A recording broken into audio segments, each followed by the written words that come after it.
Wa kullu syai'in ma'aka la yuqaribuka ila Allah wa kullu ni'matin la yuqaribuka ila Allah fa huwa baliyatun. Nyo yang kana kita bak kita nyo ronyo nikmat, tanyo na rumo, tanyo na nyo, tanyo na ji. Nyo nikmat apakah nikmat? Tekala rumo tekala alhamdulillah, tekana nikmat tekala alhamdulillah. Tekana lakwa tekana alhamdulillah, tekana perumo tekana alhamdulillah. Wa tekala lewat pekerjaan tekana alhamdulillah. Dempu tanyo tekana alhamdulillah karena nampak di mata kita rahmat. Baile bagah-bagah taco kesimpulan. Kan menan rahmat bukan lagi kita nyongi. Tibanti rahmat wa kullu rahmatin wa kullu ni'matin la yuqaribuka ila Allah fa huwa baliyatun.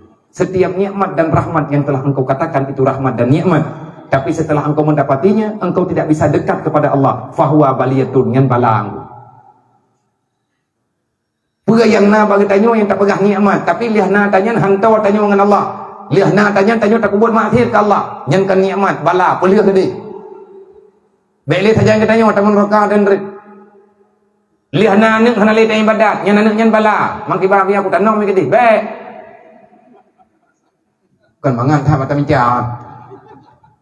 man ho te me ya meu daya hai jak ne ja ron iwo jiu kampung ne ja ron daya menyebitnya hang kata ya buat kah hana buku wa buat lu ngabu ke minta pe kah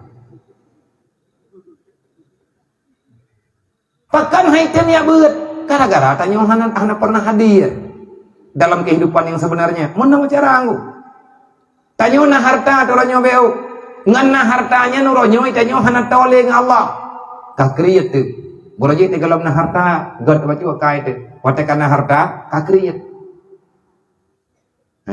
ti punang ni ban itanyo bakana harta yang kaputuh ngan kajo ngan cara lah tetro cara kapura-pura na dengar bi thaliem assalamualaikum ta jeung hada gorden ala hu waji lam kuno itanyo tak pegah ke gop watawasau bil haq watawasau biasa batibak drot ka hai tataba yang balang untuk udip lang dunia nyo tayo tak pegah innal insana la fi khusrin pegah Allah manusianya dalam lale tawaya hana lale artinya lale rugau tamu mereka yang mana haji yang hana rugau urung iman kan iman mentang wa amilu salihat dia iman berdati ibadat tayo iman tak ibadat nyen rugau mantang rugau galong gelah tu nalo dia iman ibadat leh ibadat kudralo watawasau bil haq watawasau bis sabr. Pakatur lain bertimpu buat agama, pakatur lain bukti itabar dan kecobaan yang keju oleh Allah. Nyan baru hana rugau. Urang kepikir bang kamu iman rau kang ibadah ka bere. Bang kalih gemei anak budaya. Anak gop ku bahi kampung hana buah. Hati menanu agamanya luar tat. Galam pom dayo.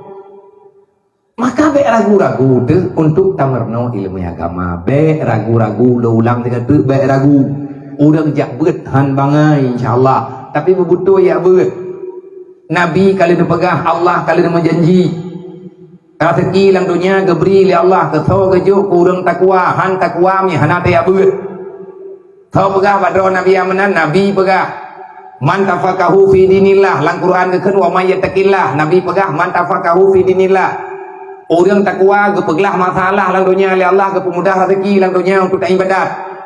Tawai le urun takwanya kita yang le sahabat tawai ya Rasulullah long perle buje kurun takwa ki bancara man tafaqahu fi dinillah untuk je kurun takwa payah ilah daya benar lang ilmai tafaqahu fi dinillah ya beut be piu-piu kafallahu ma'amahu susah kata ge peglah li Allah wa razaqahu min haitsu la yatasib rezeki kata ge ato li Allah tugas kita nyomak lang dunia nyo baju petimang agama kan dia petimang dunia tak petimang dunia han tak petimang agama tak kuat tanah kecewa dunia dan akhirat. Semoga adik-adik mandu-mandu urun-urun bek rugo tak pegat maulid malamnya menyebut inti tak pegat maulid apa hakikat memperingati maulidan. Mari sama-sama kita memperdalam ilmu agama sebagai bukti cinta kita kepada baginda Nabi Muhammad sallallahu alaihi wasallam. Wallahu a'lam.